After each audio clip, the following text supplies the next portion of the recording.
Mga kababayan, ikaw ba ay may mga problema lalong-lalo na pagdating sa mga legal issue dito sa bansang Kuwait? At lalo na kung ikaw ay isa sa mga biktima ng mobile converted to cash. Abay, tinatawagan namin lahat ng may ganitong problema na kung saan dumadagsa na ang ating mga kababayan na 20 visa na kadalasang nabibiktima ng mga ganitong kaso.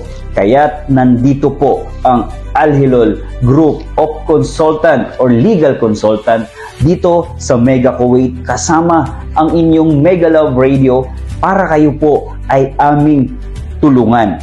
Nariyan po ang aming numero para inyo pong kontakin. Huwag kayong mag-alala dahil may day off ka man o wala, nakahanda kaming ikaw ay tulungan. Huwag mong isipin na baka may babayaran o kahit anuman dahil nakahanda kaming kayo ay alalayan. Siyempre kasama ang mga nagpipitagang attorneys ng Al-Hilal Group of Consultants or Legal Consultants. Nandyan po ang ating mga Kuwaiti lawyers. Of course, Attorney Bader Almezi, Attorney Abdul Razak Al-Zeni, and of course, Sheikh Mubarak Al-Sabah, mga ka-Mega Love Radio.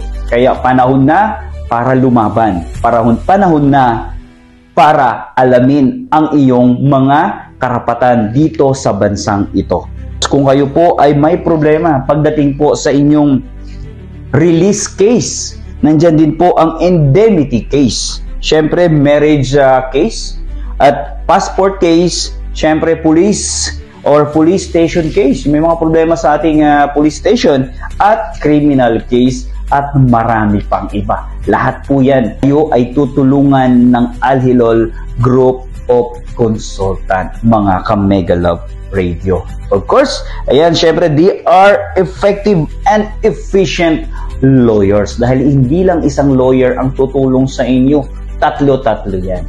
At napaka-affordable, napakababait, at syempre, kasama ang Mega Love Radio, hindi namin kayo pababayaan. Ako po, si DJ RJ, sa ngalan po ng buong team ng MLR, nagpapasalamat. At muli po, kontakin nyo lamang po kami sa numerong ito, mga ka-Mega Love, 6096-4113. Maraming salamat po.